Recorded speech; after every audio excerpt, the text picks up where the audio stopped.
చిత్తూరు జిల్లా కాణిపాకం వరసిద్ధి వినాయక ఆలయం పాలక మండలి నియామకంలో జాప్యం జరిగినా సరికొత్త విధానానికి కూటమి ప్రభుత్వం శ్రీకారం చుట్టింది.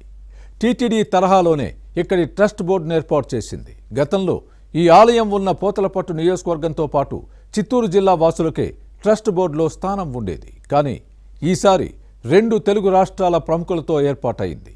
కాణిపాక ఆలయ పాలక మండలి నియామకంలో కొత్త విధానానికి శ్రీకారం చుట్టడంలోని ఆంతర్యమేంటి? కొత్త పాలక మండలి కూర్పు, చైర్మన్ ఎంపికపై జనాభిప్రాయం ఎలా ఉంది?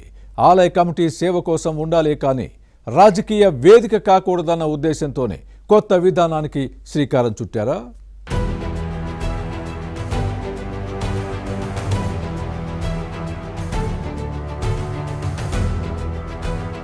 ముఖ్యమంత్రి చంద్రబాబు నాయుడు ఆలోచనలు కాస్త డిఫరెంట్గా, రొటీన్కు భిన్నంగా ఉంటాయి.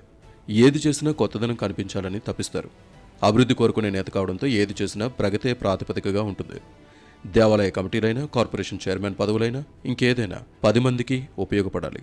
ఆయా సంస్థలు అభివృద్ధి చెందాలన్నదే లక్ష్యం. ఈ క్రమంలో వినూత్నంగా ఆలోచించి చిత్తూరు జిల్లా కాణిపాకం వరసిద్ధి వినాయక ఆలయ కమిటీని నియమించారు. గతానికి భిన్నంగా టీటీడీ పాలక మండలి తరహాలో 2 తెలుగు రాష్ట్రాల ప్రముఖులకు స్థానం కల్పించి కమిటీని వేశారు. ఈ ఆలయాన్ని కూడా ఉన్నతంగా తీర్చిదిద్దాలనే తపనతోనే ఇలా చేశారు. కమిటీలో కొత్తదనం ఉండాలనే ఆలోచనల క్రమంలోనే నియామకంలో జాప్యం జరిగింది. తెలుగు రాష్ట్రాల ప్రముఖులకు కాణిపాకం దేవాలయ పాలక మండలిలో స్థానం కల్పించడం చరిత్రలో ఇదే తొలిసారి. గతంలో స్థానిక నియోజకవర్గంతో పాటు జిల్లాలోని కొందరికి అవకాశం కల్పించేవారు. ఇక రెండోసారి చైర్మన్గా నియమితుడైన సురేంద్రబాబు అలియాస్ మణినాయుడు ఎంపిక పట్ల ప్రతి ఒక్కరూ హర్షం వ్యక్తం చేస్తున్నారు.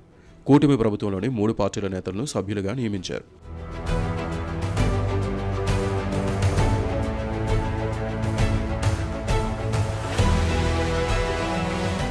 దేవాలయ కమిటీల్లో రాజకీయ జోక్యం పెరిగితే అవినీతికి హేతువుగా మారుతుంది. సేవాభావం లోపిస్తుంది. అధికార దాహం, స్వార్థం పెరిగితే ఆలయ పవిత్రత దెబ్బతింటుంది. దేవుడిపై భక్తి కంటే పదవిపై మోజు పెరుగుతుంది. ఆలయ కమిటీలు సేవకు ఉండాలి కానీ రాజకీయాలకు వేదికలు కాకూడదు.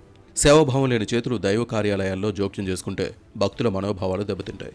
ఇవన్నీ ఆలోచించి చిత్తశుద్ధి, అంకితభావంతో ఆగమశాస్త్రానికి అనుగుణంగా నడుచుకునే వారితో కాణిపాకం వరసిద్ధి వినాయక ఆలయ కమిటీని నియమించింది కూటమి ప్రభుత్వం. ఆలయ నిధులు అవినీతికి నిలయం కాకూడదు. మాన్యం భూములను అన్యాక్రాంతం చేసేవారు అసలు ఉండకూడదు. స్వామి సొమ్మును స్వాహా చేసేవారికి స్థానం ఉండకూడదు. నిస్వార్థంగా దేవుడికి సేవ చేసేవారే ఉండాలని భావించిన సీఎం చంద్రబాబు కాణిపాకం కమిటీని ఏర్పాటు చేశారు.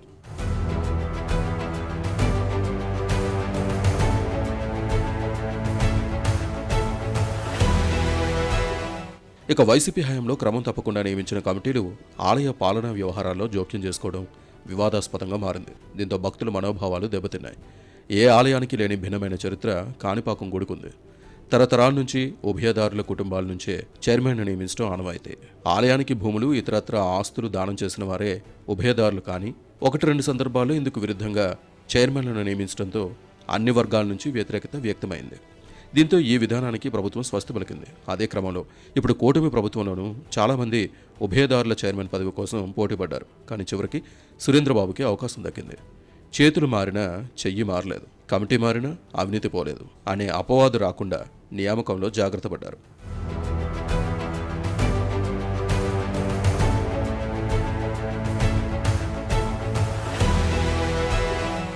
కమిటీ సభ్యులు ఎక్కువగా పని కంటే వాదనలే అధికంగా ఉంటాయన్న విషయం సీఎం చంద్రబాబుకు బాగా తెలుసు.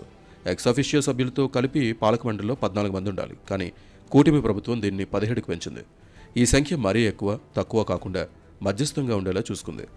ఆలయం ఉన్న పూతలపట్టు నియోజకవర్గంతో పాటు చిత్తూరు జిల్లాతో సహా 2 తెలుగు రాష్ట్రాల్లోని వారికి అవకాశం కల్పించింది. చైర్మన్ నియామకంలో మాత్రం గతంలో మాదిరిగానే ఉభయదారుల కుటుంబం నుంచి వచ్చిన సురేంద్రబాబును నియమించింది.